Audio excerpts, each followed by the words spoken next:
How's it going, everyone? In today's video, I'll show you on how you can simply hide the combo in OSU. So if you want to go ahead and make your gameplay like this one, where I don't have basically the combo showing up, I'm going to show you exactly how. So the first thing that you want to do is to head over to the main menu of OSU. In here, click on the gear icon, which is going to be our main setting. And then you could simply search for the user interface, or this is going to be basically our HUD.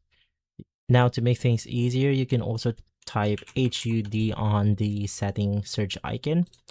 And then we have the HUD overlay visibility mode. You can just make sure that you select the hide during gameplay.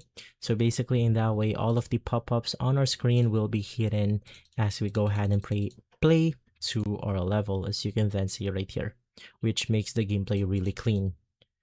And so guys, if this video has been helpful, leave a like, subscribe, and follow us for more videos like this. Thanks for watching.